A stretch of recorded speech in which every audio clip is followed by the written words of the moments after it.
Hey, this is Jeff Staple from Hype Radio, and I'm here to make an important announcement. As you know, HYPEBEAST Radio started off a year ago as just one single show. Today, that one show has successfully grown into an entire platform. And if you've noticed, we're now calling it Hype Radio. Hype Radio currently has 3 shows. One is my show, The Business of Hype. The other 2 shows are the HBR Show and Soundcheck. The HBR Show, hosted by HYPEBEAST senior editor Robert Marshall, is the original HYPEBEAST radio show, hence the name, and it's where the industry's most innovative and inspiring creatives come on and talk directly to their fans, discussing their journey towards success, lessons learned along the way, and thoughts on the state of the culture, all in real time. The Soundcheck Show, hosted by HYPEBEAST music editor Manny Madakalam, is our look at the entire music scene at large. Manny brings you in-depth conversations with your favorite musicians and industry figures, digging into their origin stories and asking the tough questions that you want answered. Together, our 3 shows now form Hype Radio, and you can bet there will be more shows on the horizon.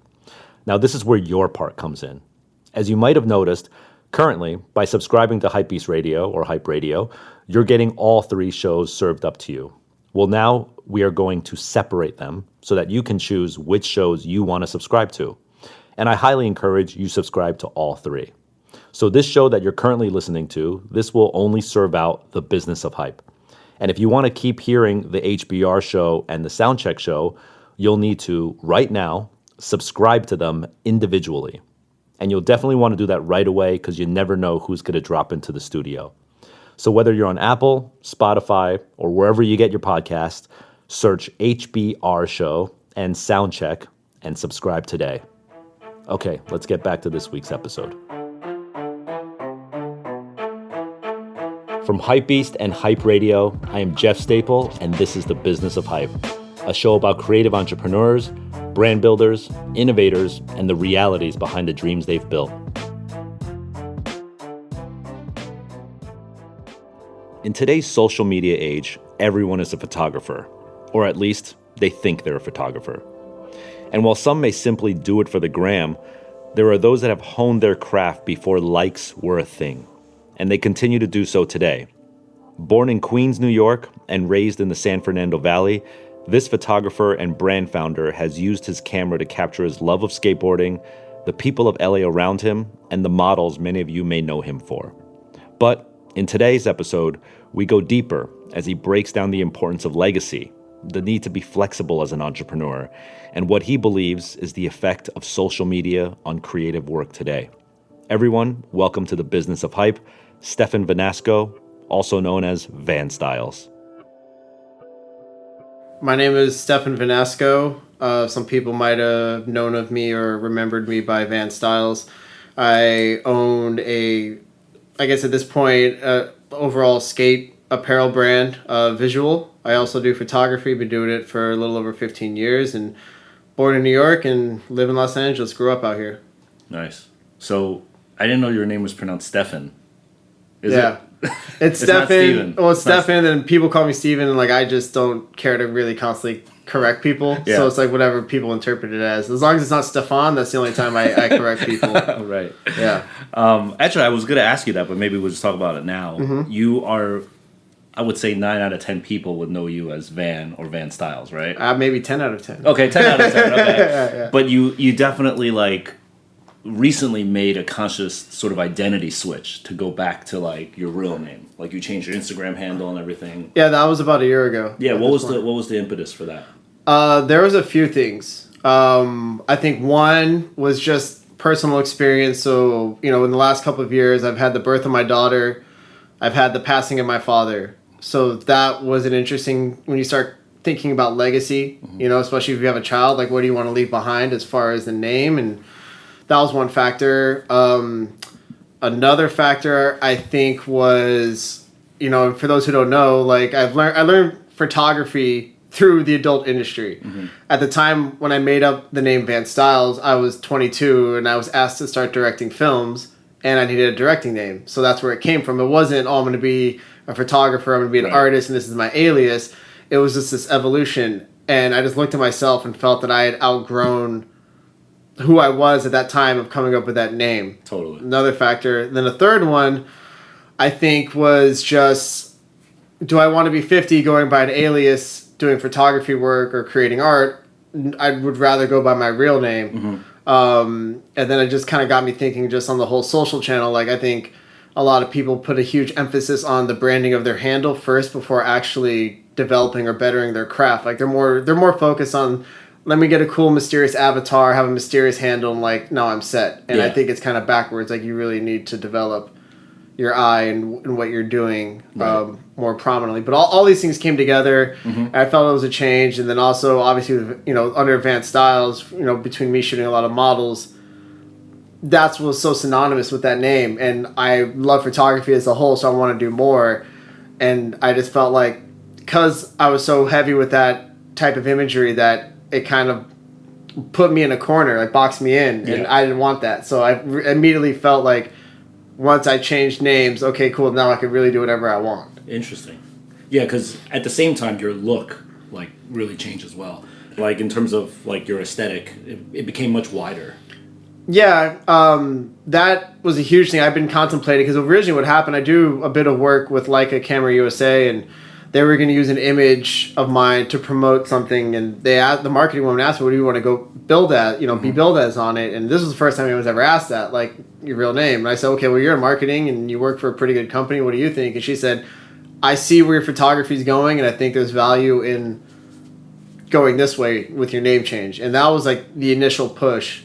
And yeah, I mean, it was just like, I had done a talk at Photoville in Brooklyn, and one of my favorite photographers, Ralph Gibson, happened to be on that talk. And when you're sitting there with these like great people you look up to and admire, and you hear how conscious and definitive they are in what they're doing, you check yourself. Like, well, what am I doing? What am I saying? Like, I could be running around and making photos of all types of random stuff, but like, am I trying to infuse the style? Am I trying to demonstrate technique? All these things. So I just paused and was like, well, let me really see where I want to go with this and what I want to do and say with my photography, not just, for the gram or for, my handle. Like, yeah, exactly. Like for the social popularity, like, am I challenging myself? Am I making stuff that 5 or 10 years from now, I'm like, wow, I'm proud that I made that? Or am I like trying to please an audience in this contemporary moment? So I think it was like, I did that already. Like, I'm shooting hot girls and doing all this in the snow or in a helicopter, all these wild things. Like, okay, I did that. It was fun. But like, now I want to like push myself in my own way and see where it goes. Yeah. Stephen comes right out of the gate and drops some major bombs here. I think one of my favorite aspects about doing these interviews is the intimacy of them. And I hope you guys out there appreciate this as well. I don't know what it is about the business of hype, but something about this show allows the subjects to just really open up. In the first 5 minutes of this interview, Van opens up about the birth of his first child and the death of his father. I don't think he's doing that on many other interviews. The other massive nugget of information he drops right off the bat is about his personal brand and legacy. Hey, if all is going well, you might be catching some fame or going viral for something you've done. But consider if that's something you want to live with for years, if not decades. I find in this day and age, less and less people consider this. A lot of what I see out there seems sort of fly by night. Creatively, there's an abundance out there. But consistency and longevity, that's still something in very short supply. What was the initial feedback from that once you made that switch? I mean, I asked various people. I asked my business partner, Jay, who I went to high school with, and he's known me forever. I said, hey, I'm thinking about changing. What do you think? He's like, whatever you feel is going to make you happy. Right. I'm sure to a lot of people, it was a head scratch, because I think people, if you get any kind of notoriety or attention through social media, like, don't rock the boat. Like, I think that's everyone. Don't rock the boat. Just keep doing that. So I'm sure a lot of people were like, what's he doing? Why is he doing this? Like, so, I don't know. People close to me who I could have a conversation like we're having got it. And I think people who never heard this conversation, like, maybe it'll help them understand, like, why. But because social media is such a two-way street, like, every Tom, Dick, and Harry that has a thought, you get to hear that now, right? Because of the comments and everything in the DMs.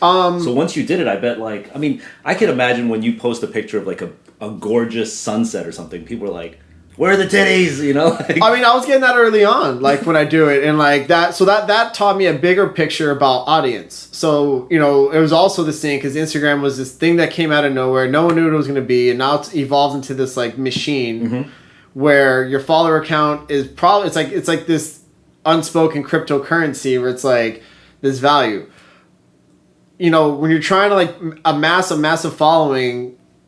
For what? I mean, for people who only like you for one thing, or you could have 10,000 followers who truly are with you where you're going and will support you through that. To me, that I'm realizing that was more important. So it's like to not rock the boat. It's like, well, like I don't want to be unhappy doing what I'm doing because I feel like I'm in a job now. I think like you design clothes, you design whatever you work on. And for me, it's photography. It's like getting to a place where like, oh great, now I'm stuck and I have to do this one thing because everyone knows me for this one thing, and then it's like, fuck, now this thing that I love to do isn't fun anymore because when I share it, it's like, well, why aren't you doing this and why aren't you doing that? And it's a tough situation when you start letting people dictate your love or your interest. Right, of course, but you being known for shooting beautiful women all day, it's a little bit better than going to a cubicle or like. Well, no, it is, but I mean, you could take like I look at a lot of. The younger kids who I'll see on Instagram and they got 1 million+ followers and it's like every other clip is them doing some silly dance. Yeah. Like,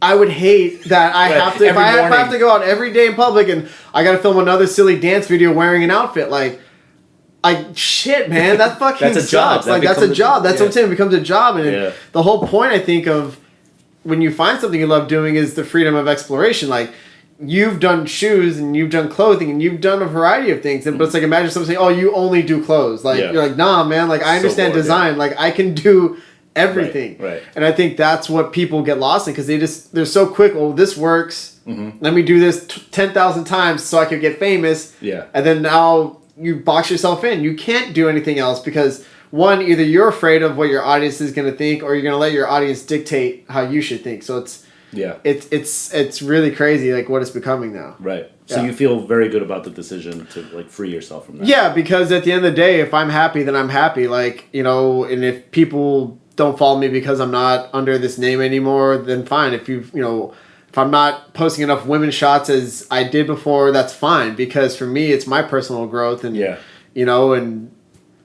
like even to this day I still shoot with a lot of cool models and stuff, but I don't make that the sole point of my photography I'm trying to demonstrate. It's a whole thing, because the idea too was going back to the whole pushing myself to change. It's like when you look at a body of work, it's okay, like here I am, I love street photography, aerial, landscape, all these different things, and if you were to hang these photos up together, can they sit well with an overall feel? And like, nah, like why is the girl one up there? That the way it's shot doesn't sit like. So that was the challenge of shooting women in a way that it could sit with an aerial shot that demonstrates light shadow architecture, a street photograph that carries a similar signature. Right. So that was a bigger push, was like, I want to make photos that like when they're all together, those are his pictures and they can easily sit together, not just like, here's this beautiful woman here, like this shot doesn't make sense. Right. Like tell a full story. Yeah, and just like I said, I think if someone can see throughout your career this constant, oh, that's a staple design, not just like, whoa, like they went so far over. Right. I think it's important, whether you're an artist of any kind, is to focus on like, well, what am I doing? What is my technique? What am I saying? And embody that into what you create. Do you think the birth of your child had anything to do with this decision? I mean, that's the whole point. So Legacy was like, I don't want her to say, well, who's Van Styles? Like, you know. Not only Legacy, you mentioned that, but more like the female sort of.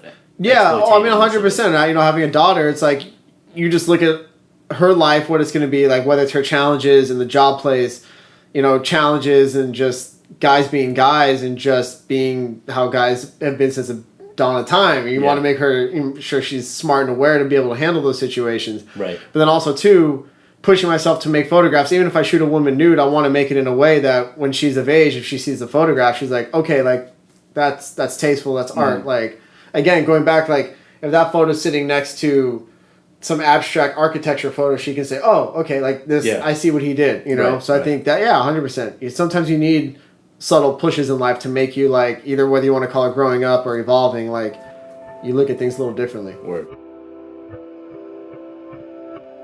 Stefan definitely gets my respect here.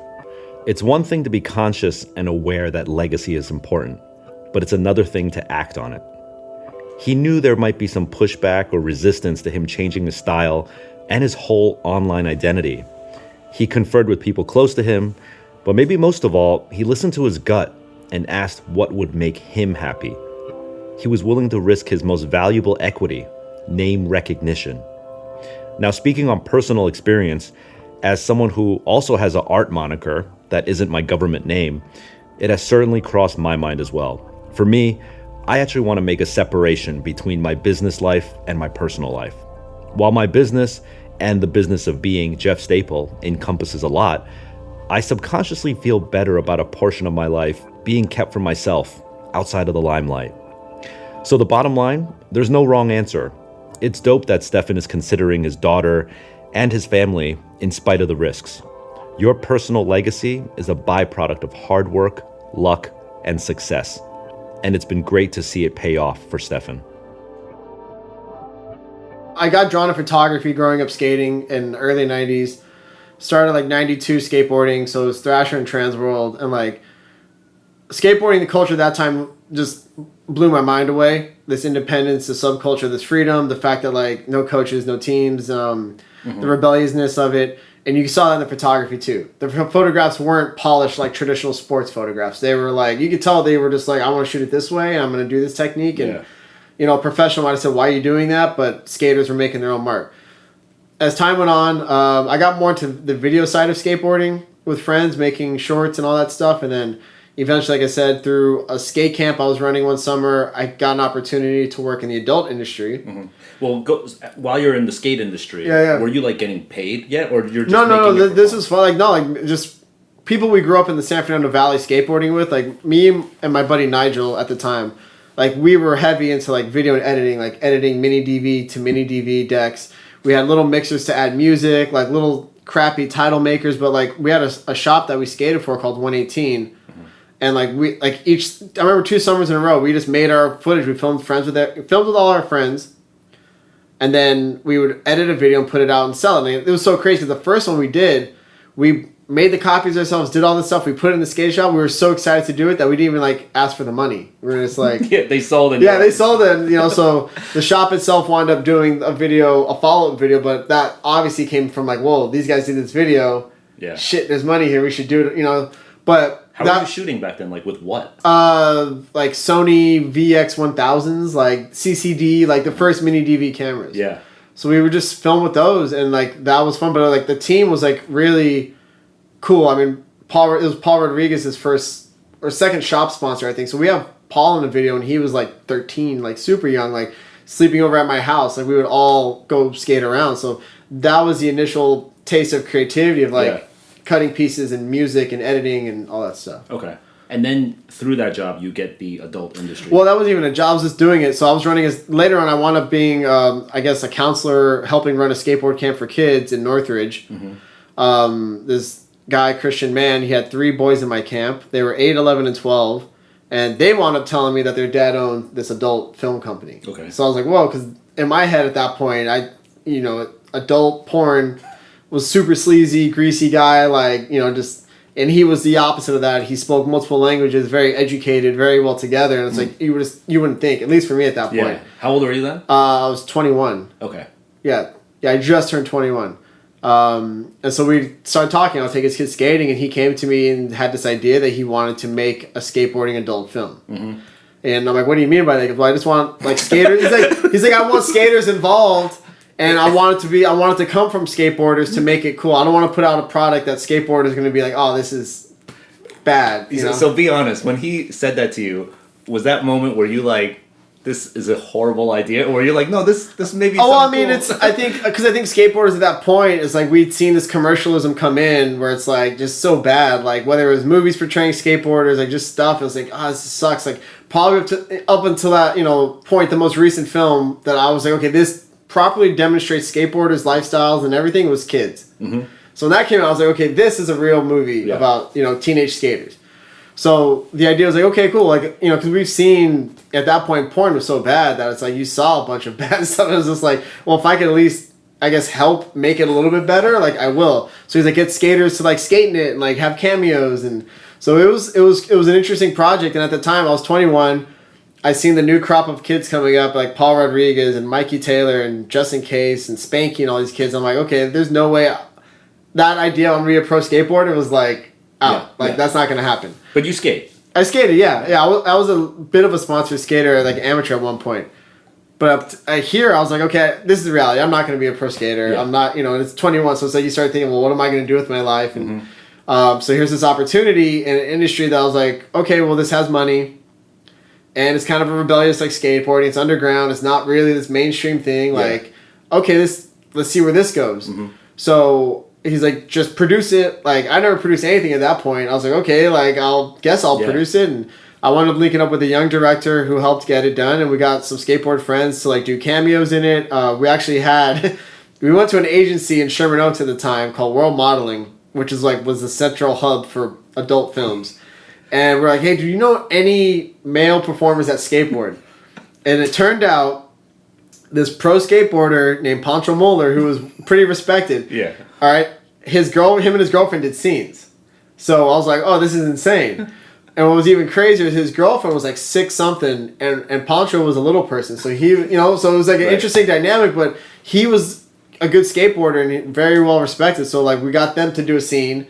We rented out Skate Lab in Simi Valley, so we shot like people, doing a scene on a mini ramp while people are skating, like, and some of the scenarios were based around skateboarders, like fantasy kind of thing. So when the cops come to kick skaters out, it's a hot female cop that kicks them out, like.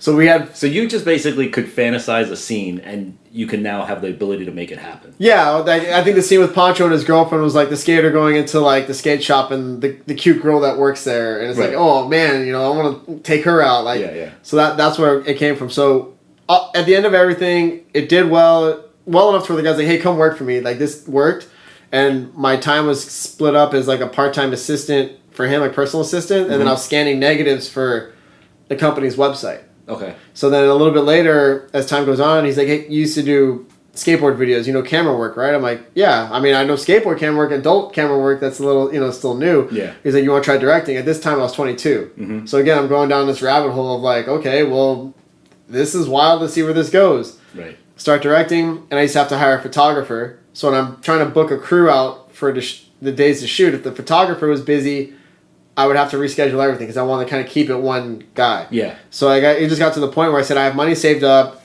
I'm going to buy my own camera. Can I do the photos? And he was like, yeah, sure. Right. And I didn't know photography. And this is still 35 millimeter was the thing. So I'm like getting paid a few $100 per, scene or movie to like learn how to shoot. But you're shooting the stills around the video. Everything. Video and stills. Really? Like, I ran a skeleton crew. So it'd be like me, a PA. We'd have a makeup artist. And that would pretty much be it. Like that's when adult films kind of went from the big story like sets to more what they called gonzo. It's kind of running gun where you're like amateur. Yeah, exactly. So that's what was becoming to. So it was also like the less people you have to hire, the more money you make on the back end. So I was like, okay. So I would do lighting, I would do video work, I would do editing, I would in a sense produce where I'd be calling the agents and setting everything up, calling the locations, bringing the paperwork, like. Everything like all in one. And this was a full-time job? Yeah. So working at his office was full-time, and then as I started directing and doing the photos, that led to me leaving the office but being a director for his company and just solely doing that. For other companies as well? No, I stayed with him for a while, and then I got the next company I worked for where I was contracted for 2 or 3 years was Hustler. So that was like, it was kind of like skateboarding. Oh, you write for this company, now you're going to write for this company. And so what was the name of that first company? Video Team at that time. Okay. Yeah. And, do you remember how much you were getting paid back then? I mean, I think I was making, $2,500 to direct a movie, plus, another $1,500 to edit, and then plus maybe, another... For the photos, early on was, 500. Wow. But then, as Hustler was a different deal because that's when DVDs and even the tail end of VHS was selling... So I had a royalty with them. So Hustler, I remember at one point I was probably making because I was shooting so much from them, I was making 14, 15 grand a month from them at 23 years old. Damn. Which is crazy because you don't. Crazy. Yeah. And you don't, that it was a learning experience because when you're that young making that money, you don't have anyone really guiding you. You're like, oh, this is it. And in my head, oh, I'll do this job for the rest of my life if I'm making this money. Like, this is great. Like, Yeah. So that's photography and a whole, like, where I started was shooting on the sets, but then photography would come with me. So when I go skating with my friends afterwards or go traveling, it carried with me, and I just kept shooting and shooting. Like, I loved it. It wasn't just a work thing. It was like, let me cruise around with this. Right. So, I mean, you have a very well-paying, steady job, and it's consistent, right? How do you now go to the transition of, like, I'm going to go off on my own now? In the sense of, like departing from that industry? Yeah. Okay, so this was, like, here's the timeline. So I'm doing this, 2003 to 2005, 6 was a pretty good year. Departed ways from Hustler because at this point, free stuff's coming online. So you can see budgets and checks kind of so this is like the Napster moment for porn. Yeah, right? Once like, the tube sites started coming out or people pirating, VHS is gone, so there goes that. And DVDs are dying. DVDs are still around, but streaming is coming in and people are like starting to see this. But especially like pirating and the free stuff and bootlegging DVDs even, like all this stuff was affecting it. And you could see it. So it's like, all right.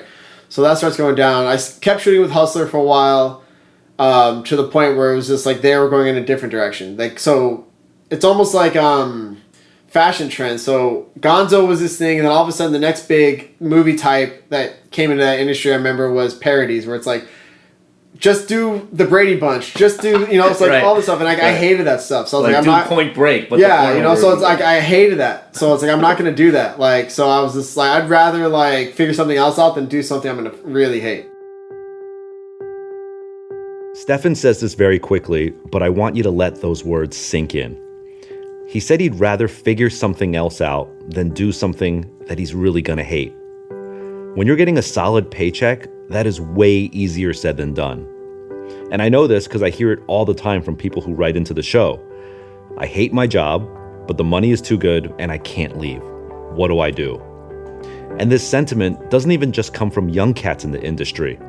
This comes from C-level people, even executives. In fact, it's probably true what Biggie said, mo money, mo problems. The more you make, the more you get accustomed to a cushy lifestyle, and the harder it is to then break away from it. I call this phenomenon velvet handcuffs. They feel so good, so soft, and so plush, but they're handcuffs nonetheless. The courage to say no is one of the hardest yet gratifying things you can do as a creative. Even though you're getting paid still. I was just, but I mean, I saw my checks going down, but that was, all this wound up being a bigger lesson in the end, so worked with them. Then the next company I wound up working with that was pretty good at the point was Reality Kings, which is like, I think, a big thing that everyone knows. Yeah. So that was interesting because I remember like Uber Gonzo, right? Like, but just their whole thing was mind blowing because here I am in the Valley, which is the capital of adult, and you kind of saw how old school the mentality of these people were. Even like my old boss Christian, who was a mentor and taught me a lot, like, when the internet was coming out, they didn't look at it as like, this is the next thing we need to like set ourselves up to be. It was just like, oh, we made X amount. Oh, that's cool, extra cash. Like they didn't think it was going to be what it was. When I went to work with Reality Kings and they're flying me out to Miami, and it's like, oh, like, what's your day rate? Okay, we're going to give you half of your day rate when you're flying because that's a day you could have been working. It was just like, whoa, this is like a mainstream feeling. I go to their office and it's like, here were these guys that while everyone in LA was thinking, oh, this is going to be nothing. Here's like these few college guys at the time saw it and built this massive empire where they had like crazy money. So the first project I worked on for them was something called Dare Dorm. Now, Dare Dorm was mind-blowing because it was supposed to be amateur college submitted tapes. Yeah. They would build sets, like dorm sets, not just a room, like a legit hallway. You walk down, you walk into another room, enclosed with fluorescent lighting. They built a movie set fake whole dormitory. And they would stage it out. Wow. So they would say like, okay, we're at LSU. Go online, order a ton of LSU mugs and all this stuff. So they would like blur it out, but enough to where you could tell that the colors. What? So they went that far to make you think. And then on top of that, they would hire extras. Uh-huh. So it wasn't just the performers. 10 people. You're here just to party and hang out and watch. That's amazing. So that's diabolical. So yeah, even like, I was just, these guys are next level. Like here, everyone out in the valley is doing this, and then these guys are like thinking way ahead, right? You know, or just outside the box. And I was like, this is insane. So I saw their operations and I worked with them out there. Like I was going out to Miami like every other week. I'd come home for 3 days, get back on a plane, go out there and shoot, come back, and to the point where they wound up opening up a studio in Culver City. Wow. So, yeah, that was insane. So I worked for them in that studio for a while. They eventually got absorbed by a bigger company. That changed the dynamic. And then I parted ways from them because it went from being like, hey, this is a fun creative space. And the space they had over there was insane. Like, same thing, but like we were just doing all types of other projects. And the money was kind of just as good as Hustler? No, it was way less. Oh. But it was steady. At that point, okay, let me take this steady. So so they get bought out and went from this kind of fun creative place. Like, okay, now you got to be here by 9. In my commute, like if you've ever driven from the valley to the west side in the morning, it's hell. Or even going back, it sucked. Yeah. Like it was my first huge taste of like commuting fucking sucks. Especially at a work environment that's not fun. Right. You know? So I had a falling out with my boss, and this is also the time, you know, I'm getting really involved in Tumblr with my photography, Instagram launches, and my buddy Yoon, who's a skate photographer, he put me on the Instagram. He's like, you should shoot this is going to be the next thing. Like skateboarders are really embracing it. Yeah. This is 2011. Okay. Skateboarders are really embracing it. Like, you should get on this. This is going to be a fun thing. So I started with that, and I even remember my old boss at that studio in Culver City was like telling me like, why you mess with Instagram? Like, you can't monetize it. It's not doing anything for you. Like, but at the time it was just you share it. Like, it was fun just to share. Right. So he and I had a falling out. I get fired, and I'm like, okay, like, what am I going to do now? And this is like where the whole learning of finances and everything comes into play. So being super young and making lots of money at that, well, it seemed like lots of money at that point to me. Like, I was definitely just spending it faster than I was making it, to the point, like, the best thing I bought was a condo. But other than that, like, just aimless purchases to the point where I wound up being in debt. And I was like, damn. So when I left the adult, I was like, okay, what do I want to do? And you're in debt. Super in debt. I'm talking like hundreds of thousands of dollars in debt. Like, because I took out a second on my condo. All right, and the second, like, I didn't have anyone explain to me, don't do that unless you know, like, I did in my head, like, oh, like, I'm making this money, I'll pay it off no time. So I had that, credit card bills, like, just hustling, check to check, like, you know. Was your whole personal lifestyle like just all about exuberant spending? Or were you like kind of, because I was around people in the adult industry who did that, but they also were in different positions to do that. Yeah. You know, so like, I have a condo. Okay, cool. Like, oh, I'm gonna get a Navigator. Oh, I want a 3 Series too. So I have a Navigator and a 3 Series. Like, oh, like shoes and fucking streetwear, like LRG, like just whatever. Like, I, you know, at the time, like getting a flat screen TV was like $5,000. I need a flat screen. Like, all this aimless like kind of shit. But I thought that's kind of what I needed. You know, that's what you do when you have money, right? You buy shit. Especially when you're young. Yeah. So as time went on, it taught me a lot. So at this point, falling out, I get fired from this studio. It's kind of like questioning, okay, what do I want to do? At this point, I'm probably, I think, 29. Yeah. About to turn 30 or so. I'm like, well, shit, man, I want to see like where photography takes me, because what felt like so much negativity in my life, this camera, making pictures, brought me a lot of happiness. So it's like I can either stress about paying banks back that I don't have the money to pay them, or I can go make photos, put myself in a better mind state, and just not pray, but like hopefully something comes up. So again, through these like Tumblr, Instagram, like embracing these platforms and sharing the work, and also coming from skateboarding led to a bunch of opportunities. So, you know, I think the day after I got fired, Tyrone, who worked at LRG, and Albie worked at LRG, were like, they were hitting me up for a shoot, or getting models or people to be in a shoot for them. And like, well, why don't you just shoot it for us? And it's like, it's going to be the cool kids, it's going to be the workaholics, and whatever models you get. And like, we'll pay you some money. And like, so that was like probably the first big outside job I had done. Prior to that was something I did a photo skate deck with Asa Akira for Skate Mafia. So these were like two things that kind of like got this ball rolling of like, oh, like outside of the adult industry world. Yeah. So I don't know. I just started thinking like, the biggest thing that I think came to me was, whatever you do in life, take money out of the equation. Would you still do it? And it's a huge thing, because I think to a lot of people, money is everything. But for me, like having gone through a thing of like, oh, this job's great, I'm making all this money. Okay, this money's not here. I'm not really inspired or happy with this job. Right. Do I want to do this? Yeah. And I didn't see myself owning an adult company. I didn't myself starting an adult website. I was just like, okay, this chapter in my life is probably done. I'm going to move on. And at that point, I didn't have a kid. I wasn't married. I didn't, I was just like, well, nothing in life is permanent. If I lose my place, then that's it. Because after you got fired from Reality Kings, one option could have been to go deeper, like just go to another adult. Well, no, I hustled that a little bit, working for a couple of companies, like doing little stuff. Mm-hmm. But I wasn't gonna be like, oh, give me, like, is this weird? There's a whole dynamic that I just felt like, okay, like I've learned what I've learned from this. Right. Again, with the money gone, like this has run its course. Yeah, it's run its course, and I just realized without the money, like it's not like I was blinded in a sense, where it's like. And that's why I looked, what makes me happy? You can look around all in life and like whether, if you're a musician or designer, like what makes you happy? Mm-hmm. And the whole idea is like do that as much as you can. Yeah. Put yourself in a happier mind state. So photography was it. And I just started like, as I was still doing a little bit of adult work, hustling photography jobs and just opportunities. Mm-hmm. And the scale kind of started to shift after time. One of the most challenging things of being an entrepreneur is that just when it seems like you've got the world in the palm of your hands, something comes along and smacks you in the face and you're reminded, this world don't owe you shit. Stephen was making real money and he paved the road for himself that in many ways seemed sustainable, but it wasn't, and it was by no fault of his own. That said, here he found himself at yet another crossroads in life. He had to now decide how to pivot, and this speaks to his uncanny ability to be flexible. Entrepreneurs sign up for a life that is unconventional, to say the least. Baked into that existence is a need to know when to bend your beliefs but keep driving forward. This new opportunity in his career came from a willingness to adapt what he learned from skateboarding films all the way to his work in the adult industry.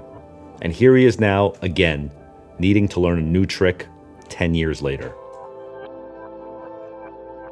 But when you got on Instagram for the first time, like, were you immediately a somebody on Instagram? No. I mean, it was in the skate community. So I think what happened was skateboarders, I attribute a lot of what Instagram is because of them. So early on, like, I don't know anyone else that was on it except for skateboarders. And I think skateboarders, like, hey, here's this guy who skates, used to skate, is doing this now. Like, check out these pictures.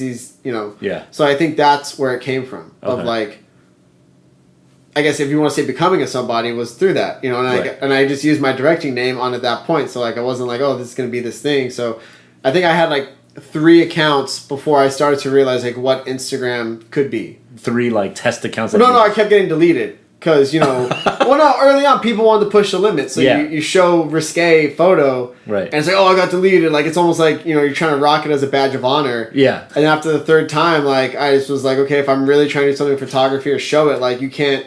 Like, you want to be the dick that keeps getting deleted because you think you're cool, like, right? Or you can use it as a platform to for your advantage. Yeah, When you did the LRG shoot, how long was it after you had been let go? I mean, literally the next day we had a meeting about it, and then like with these guys, and it was like probably a week later. How did that happen? Is this just pure luck? Or you hustled it, or what? No, because they hit me up. Hey, we need some models for something. Can you help us out? I was like, okay. They don't want to be. You know what? Actually, why don't you just shoot it? Mm-hmm. Like that kind of thing. So I mean, and I was hyped because these were still print ads. So these went in like XXL. They went in fader. Yeah. And like again, I'm shooting the Workaholics who have a hit TV show. I'm shooting the cool kids. I had Jaden James in there, Charmaine Starr, like these cool adult girls. And it's involving streetwear, like a skateboarding streetwear brand, like.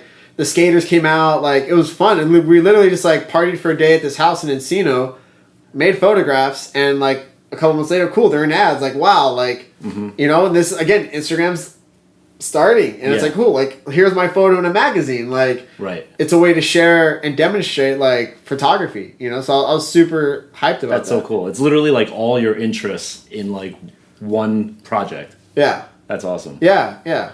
And how did you know... like how much to charge for this type of stuff? I mean, honestly, like I'm a huge believer in paying dues because I was just like, what do you guys want to pay? Like, because I think that's the thing. Like, some people today might be an instant sense of entitlement, but I just believe you got to pay dues. Like, I'll whatever you want me to charge for it, I'll do it. Like, because now I have, like, in a sense, like a tear sheet. Like, here's my photos in a magazine with a reputable brand. Yeah. Here's the Workaholics. Here's Cool Kids. Right. Like, I just felt like that was going to be a bigger leverage for me than trying to say, well, I need this much money, like, out the gate. Because I still needed to do more to prove myself as a photographer. Especially in a non-adult world. Yeah, you know. Because you had a day rate. You knew a rate from the adult world. And that's what I'm saying. So it's like, I looked at it as a new opportunity, and like a new opportunity, like, you got to ditch the old and you're starting over kind of thing. Yeah.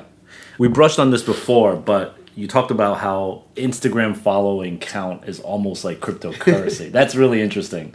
Do you think it's like there's actual like value in an Instagram follow count? Depends on who you're asking. 100% there's something because people put such a value on it. And it's like this untangible thing that like, I think if you could pay with followers, like people would pay followers. You know if you could pay rent and followers, there'd be so many like dope people living in dope houses. Yeah. It's like... Well, the thing is, a lot of big companies and agencies put a currency behind it too. Yeah. You know, so it's like, if they move the needle, if they control the purse strings, then it does become a currency. It does, but it's like, okay, so for example, as a photographer, you know, if you look at my thing, I don't really do I don't do really any paid advertising for anything unless it's a person, brand, product that I actually believe in, I actually use. Mm-hmm. You know, that's just me. And I know people can hustle. Oh, I got X amount of followers. Let me, you know. I feel like as a photographer, it's a tough thing because, hey, we want you for this project. Okay. Do you want my following or do you want my photography? Mm-hmm. You can say both.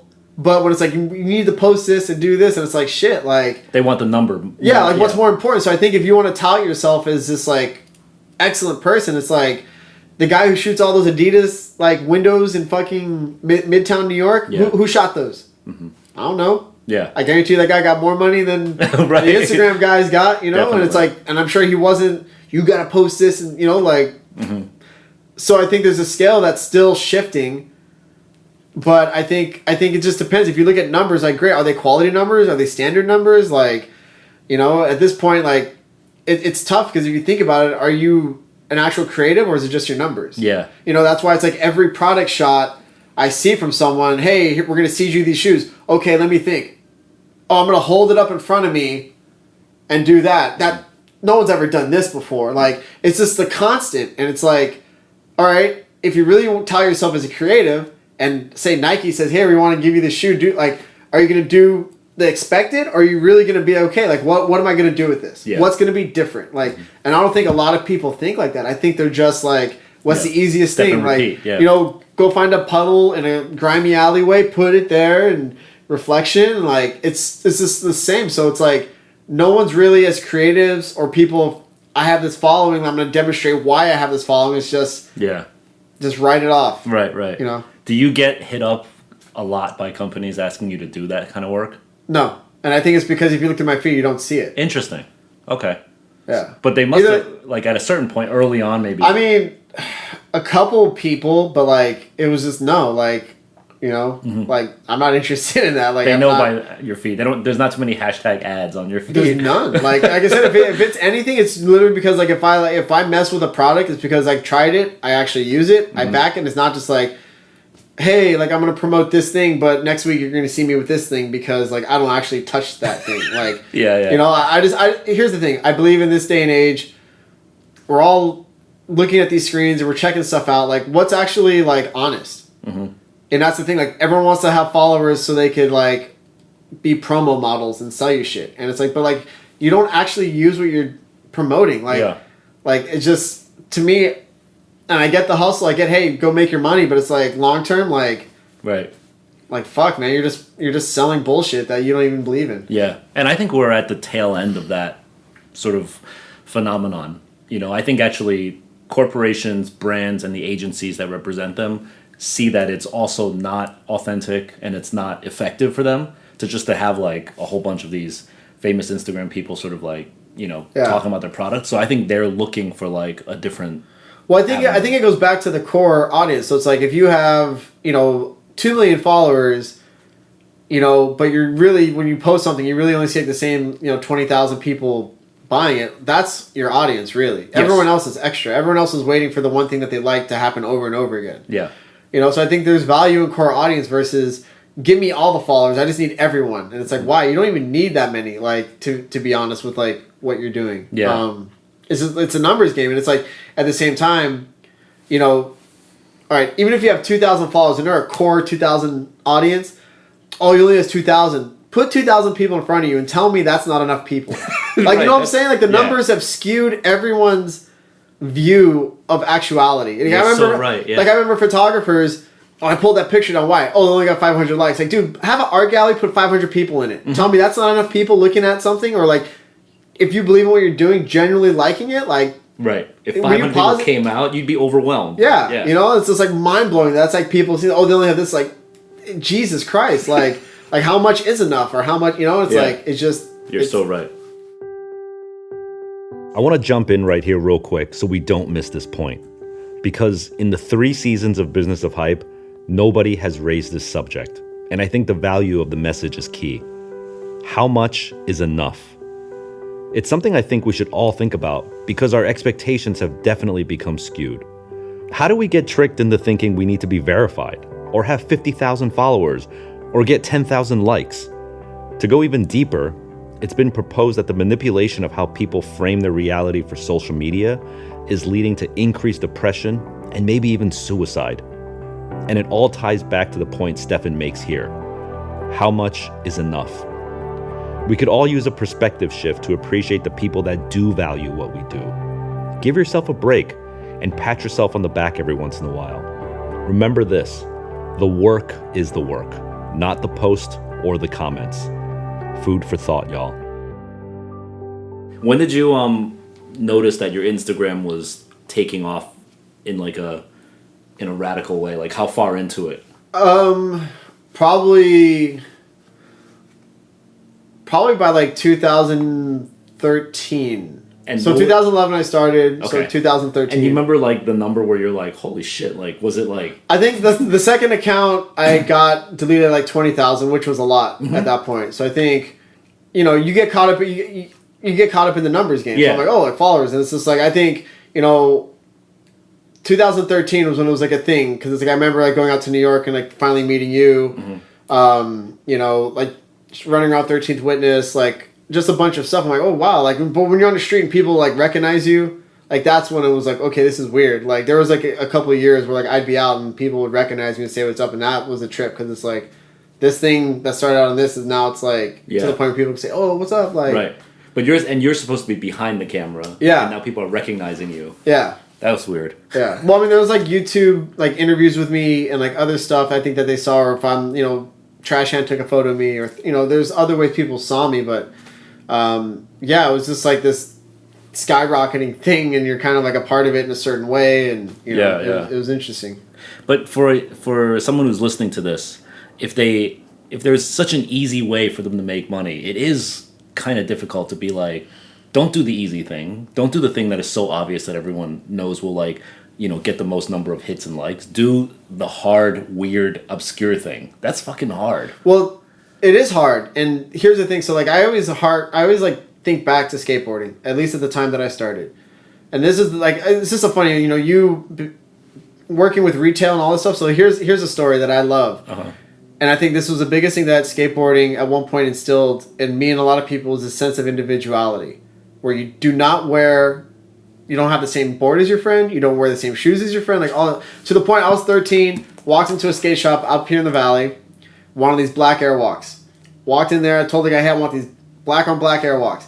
He looked at me and said, nope, because he had them on. The sales guy, pick another color, you can't get those. I'm 13. Okay, I guess I'll take the maroon ones with the black sole. Like, but imagine that at this day and age. Like, I know Supreme people are dicks, but imagine saying, "No, I'm not selling you that because I'm wearing them." Mm-hmm. It's crazy. So yeah, all right. So that was the thing. So skateboarding, the culture at the time was we didn't want to be everyone in our high school. We didn't wear Jordans necessarily. We didn't wear things because it's like, hey, like we had our aesthetic, and I think. To someone starting a brand, it's like you can go copy everything. You want attention, like, you know. And I have friends who bought these shoes, but it's like, yo, like, okay, you have a pair of off-whites, like you and X amount of people that I see on social media posting it. It's not unique anymore. Yeah, it's it's blown out. Right. You know, and it's like, but you're still touting it because it's a social currency of like, hey, I got it too. All right. Like there's other art out there aside from cause. There's other stuff out there aside from whatever, you know, it's constantly being shoved down you. Yeah. And I think you and your upbringing like rejects that idea. Well, yeah, and I have to remind myself of that. Yeah. Because it's easy to get caught up in like, oh wow, like everyone liked this thing, but it's also like it's the same thing as everyone else's. Well, like, you know, for instance, like flying a helicopter, doing some ill shot, right?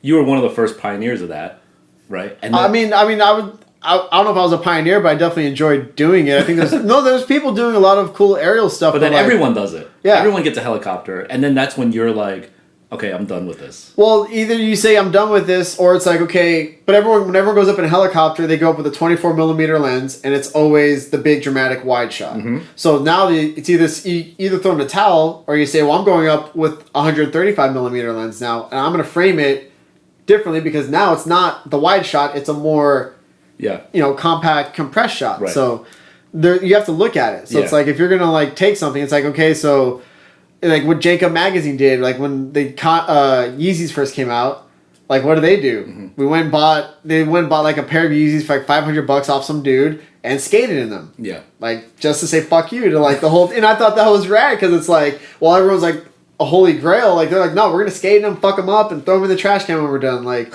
amazing. Yeah. You know? And I think, so here's the thing. In my opinion, short term is doing what everyone else is doing. Long term is the hard build on your fucking own creativity, because that's gonna be long term. Because then it's like, no, that person built it up from their own stuff, not, oh, this is in now, so I'm gonna do this. Because it's like that's easy, but it's not long term. Right. You mentioned that you had a business partner. Mm-hmm. Is he your business partner like in visual or in shooting? In visual. Okay. Yeah. Do you have a business partner in shooting? No, it's just me. So how do you deal with like people who come up to you and want you to shoot? Not even just brands collaborating, but like lookbooks or projects and stuff. Like, can you manage all the pricing and negotiations and stuff? Yeah. Okay. Yeah. I mean, for me, it's like, again, like, so having visual and, you know, around, it's great because that's like a base for me. So now I don't have to be a photographer that needs to take every job that comes my way because it's like, no, I can say no. I can afford to say no because I have this. Right. So when I do lookbooks, again, it's like, do I believe in your brand? Okay, yeah, let's do something. Do I believe in you as a person? Yes, let's do something. So that makes it a lot easier versus like, oh, I'll take any job. I got to take it all. Yeah. So let's talk about that thing, visual, which is the thing that allows you to have this base. How and why did you start visual? So leaving adult, started doing a lot of projects with clothing brands, skate brands, streetwear brands. Got to the point where a friend of mine put it in my head, and he's like, hey, you should start your own thing because you just did it for everybody else, and it seems to be doing something. Like, why not try it on your own? Mm-hmm. And on top of that, they were like, hey, like we can get you, this is a point where they were revamping, is like, we can get you a meeting with PacSun if interested. So for me, I'm like, okay, I'm leaving adult. I'm loving photography. Here's another opportunity. I have nothing to lose. Like, hey, like, yeah, I could try, because I was already selling little shirts on my blog, when I had time to sell them or had money to print shirts. So I was already doing that. I was like, yeah, I might as well try it. Like, so I had meetings with some distributors. I got crazy contracts that were terrible. For me, I felt that if I'm going to do this, it has to be right because this could be a life-changing moment. Mm-hmm. So Jay was one of the financial founders of Primitive. So he started Primitive with Paul Rodriguez and a couple other guys. And then so he knew the business, and he saw me complaining, or I would ask him for advice. What do you think of this? What do you think of that? Yeah. And just wound up coming to me one day and saying, hey, like, I think there's something here with what you're doing. Here's my contract. It's 2 pages, and it's fair. Mm-hmm. And if you're down, like, let's do it. And I was like, I looked it over, like, yeah, like, this is perfect. So, and I'd known him since high school. I didn't have the feeling of, like, okay, is this person going to be honest with me? Mm-hmm. And we started it. So he knew the infrastructure. He knew, where to get mass shirts made. He had like all these connections. Yeah. So we did a quick strike capsule first and sold it online, sold it to some key accounts, and it did well. Then we went to PacSun at that time, and like that was like another, in a sense, life-changing moment as far as for where I was coming from. Right. In terms of getting the brand out there. Yeah, getting it out there and working with a retailer that in their own way was, ditching the surf culture and kind of going more into skate and streetwear culture. So they were in a transition as well. So like, you know, when you looked at the brands that were in there at the time, like there wasn't anything what it is now, and it was, you know, it was an interesting moment to be there. A lot of people ask me this question when they're sort of wondering whether they should take on a partner or do it all on their own. And you, when you were thinking about it, you probably were thinking like, could I do this on my own or should I take on a partner? What was the pros and cons of like taking on a partnership? Yeah, well, I mean, there's I think there's a few ways. Like one is a genuine partner, which is what I have, where it's like, hey, like here's our deal. You can go be creative. I'll handle some of the finances and this and that. The other term that some people may not be aware of is a factor. Now, a factor is more kind of like a personal bank that will like partner with you on it. They may not see eye to eye because at the end of the day, they're about business and they're about money and making that money back. So if you can find a partner that it generally works, great. I would say avoid the factor at all costs because at some point it's going to eat up the brand. Yeah. You know, it's just unless you can buy out the factor at some point. You had the opportunity to work with a factor too? No. Okay. No, I mean, the deals I was getting pitched were practically factors. Like one was a skate distribution company at the time, and it was something gnarly where it's like you get paid 3 months after we get paid. You get capped at like 20% of the net sales, and so I asked them like, well, how do I increase my percentage? What if I put my money back in? Like, nope, like that's it. So I'm like, and then on top of that, like we own all the photos that you use on them. I'm like, nah, that's not happening. It's like a bad record label. Yeah, I'm just like, and it was like I took it to a lawyer. I was bummed because like, you know, every dollar counted. I paid $700 for a lawyer to look at the agreement. She's like, who signs these deals? Like, this is terrible. So another deal was with a pretty prominent streetwear brand at the time, and their deal was we'll give you 15%. We have final say. We own all the photos, and I was just like this got worse. Yeah, I was like mind blowing. I'm like, this is. But again, I'd rather would have held out than like sign something. I'm like, okay, now I'm bummed that I did this. Yeah, you know. Right. But yeah, so Jay wound up partnering with me, and you know he's been a great partner this whole time. We're going to be going into our 5th year, but yeah, as far as if you could do it on yourself, do it. If you can find a partner that's great, do it. Factor.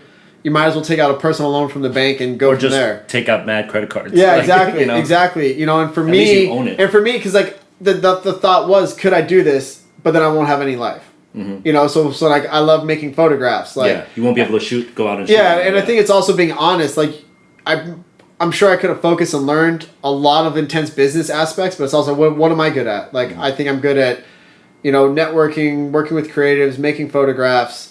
You know, working with the designer and like putting together pieces. You know, his strength is business and, you know, collecting. Like there's all these other behind the scene things that go on. So when you sat down with Jay, was there like a definitive, I do this and you do this? I mean, in general was just kind of, we work together when we need to work together, but it's like you do the, like he'll do business stuff. I do photos and creative stuff and, you know, face of the brand kind of going out. And, Yeah.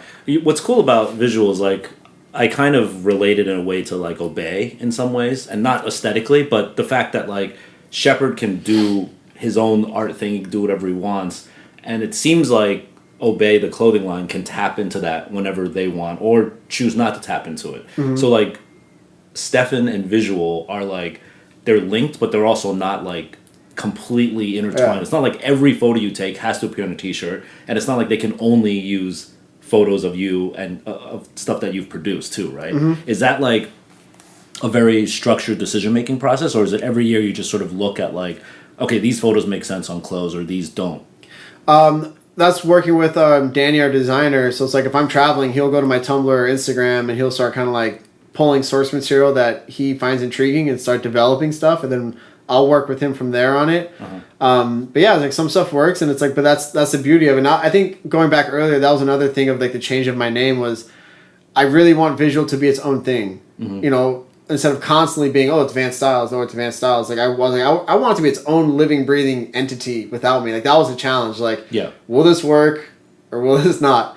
By calling it visual. Just visual, not visual by Van Styles, or you know, it's a Van, like, you know, so it's almost like, oh, like I don't know what happened to Van Styles, but visual's still here, so I don't know. I just thought that was interesting to just like shepherd and obey. Yeah, like its own. You know, yes, I'm owner of it, I'm there for it, I'm part of it, but I don't want to constantly be putting my face on it or my name on it. I'd rather just be its own thing, continuing to grow at its own pace. So part of your job is to travel the world and sort of provide inspirational fodder for the design team. Yeah. How big is the company? that was the beauty part. I think some people, when they get a company or they're making money, we got to hire all these employees and have this fancy office. Like, Jay was always like, let's just keep it small. So literally our office and warehouse team is probably like under 15 people. Wow, that's awesome. And has there been, you said it's 5 years in now? Yeah. It'll be 5 years in June. Have there been any major setbacks or heartaches with the brand? I think, and then again, this is part of business. So it's like, we start with PacSun in a sense of like major retailer. Like, we didn't work our way up through the shop chains. Like, we did some local shops like indie boutiques and then online, and started going to PacSun and did well in PacSun and blew up to the point where we were making like really crazy money. Like to the point where all that debt that I told you I had like gone gone within like 3 months.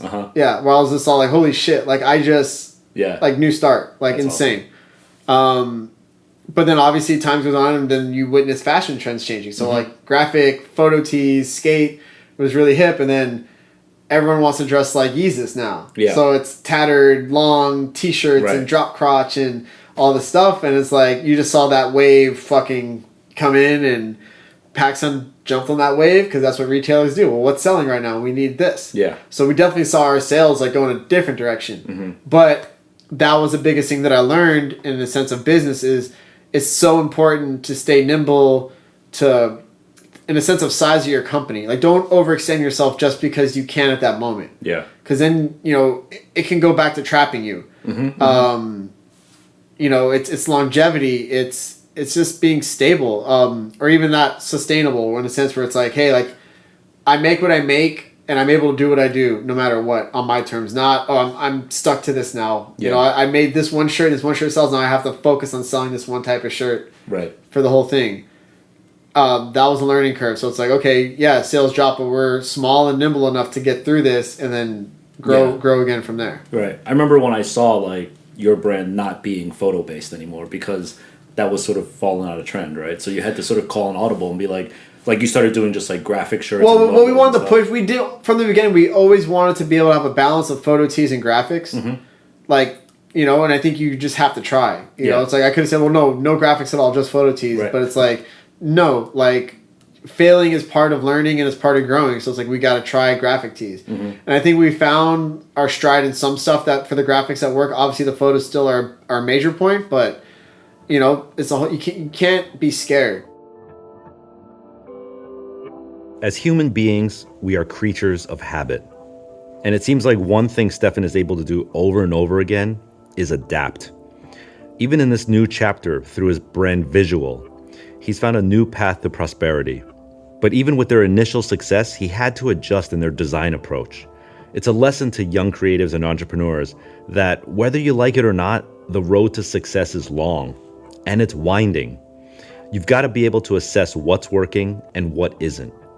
Remember when I said that the world will speak to you? Well, some people won't listen. And while that's a method that may serve them well, in my experience, being inflexible is a common trait that you'll find in the people littered alongside that long and winding road. It's actually fascinating to see how many times in his career Stephen could have been derailed, but he saw the truth and believed that adaptation was a path to continued growth. It's an admirable trait, and it has definitely served him well. You personally now, like, what part of your, let's call it like annual income what percentage of it comes from the brand versus like your just personal shooting projects? I would probably say 60 to 70% from the brand, and another 30 or 40 is personal. Okay. And then what do you want to do in the future? Like, what's goals for you now? I think we just launched a pro skateboarding team for Visual. So we have 3 pros, Matt Miller, Schmatty Chafin, and Joey Brzezinski. So that's exciting to have these guys involved now. Grow the skate team in the proper way. Photography-wise is just keep being able to challenge myself. Like, if I get bored of a subject matter or technique, like learn something else, learn something new.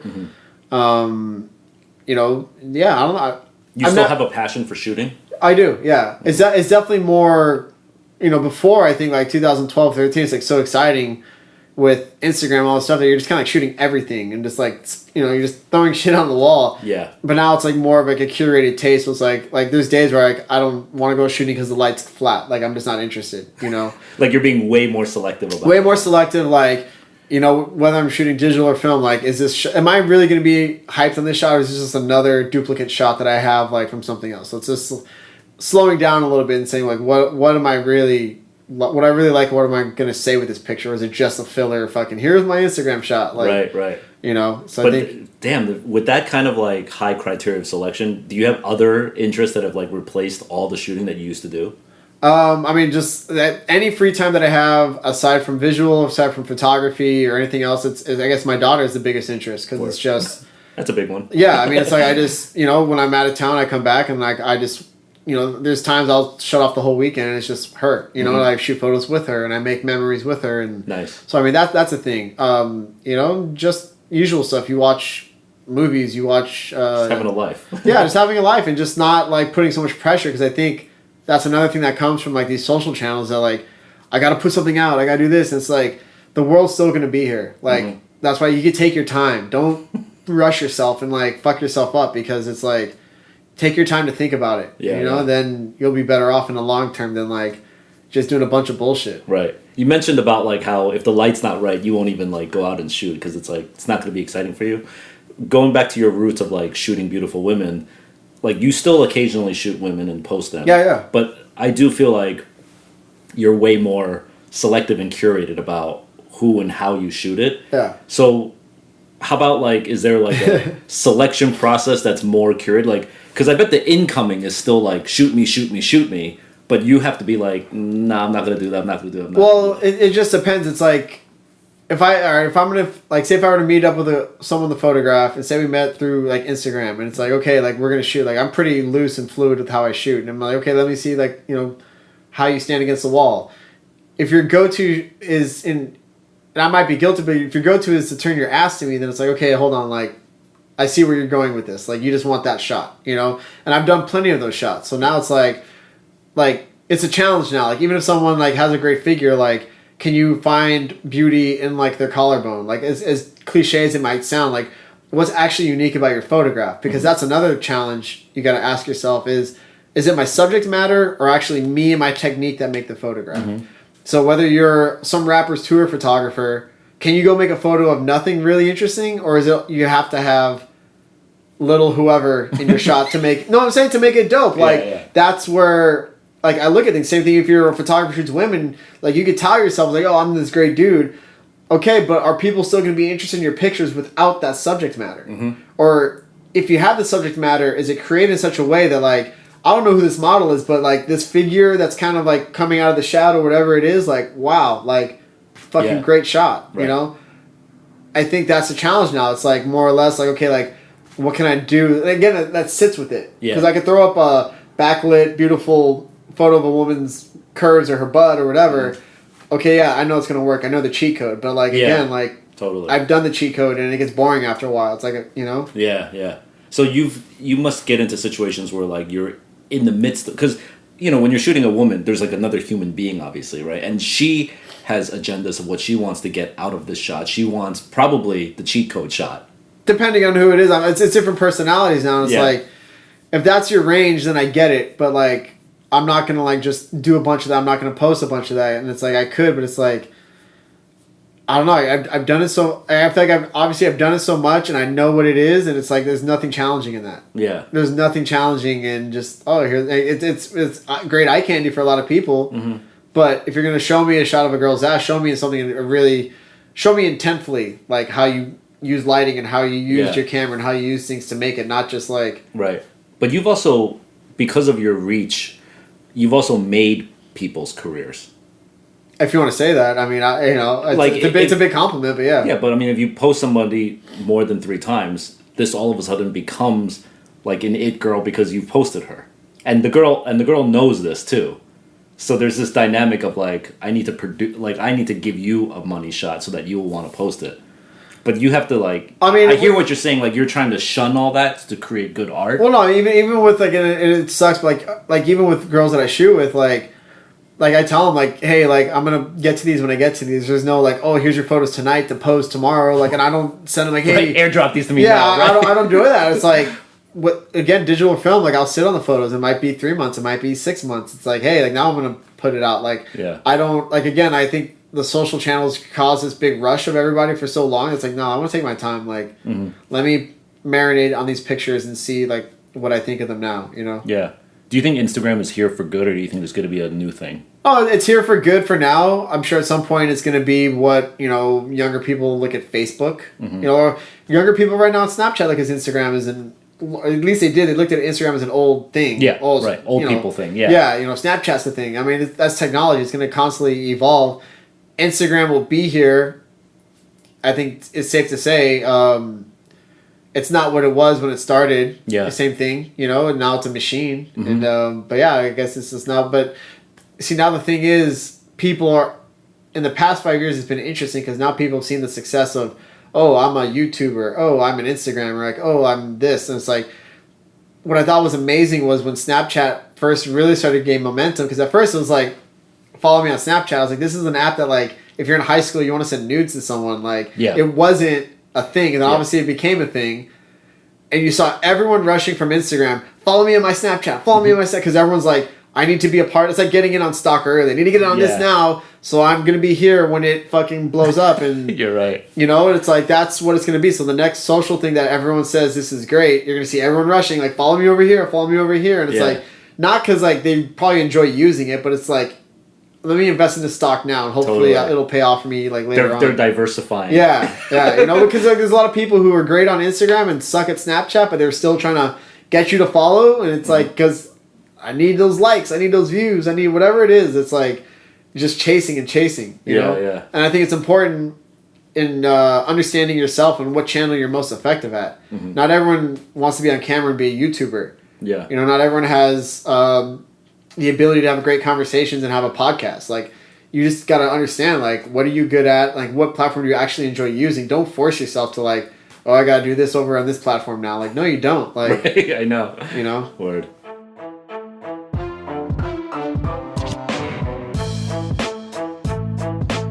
Hey, thanks for listening to this super insightful episode with Van Styles, known officially now as Stephen Vanasco. As always, you can find out more about the show and listen to other episodes at hypebeast.com/radio. You can subscribe to us on Apple Podcasts, Spotify, or wherever you listen. I personally use Anchor FM. Also, leave a comment and tell us what you think of the show. It definitely helps out a lot. You can also reach out to me on Twitter. I'm at jeffstaple. And we occasionally answer listener questions on the show. So if you have a question, shoot it over to questions@businessofhype.com. The Business of Hype is created in collaboration with Bright Young Things. You can check out their work at byt.nyc. Our director is Daniel Navetta. Our audio engineer is David Rogers-Berry. And our intern is Sydney Pacumpura. I'm Jeff Staple, and you've been listening to The Business of Hype on Hype Radio.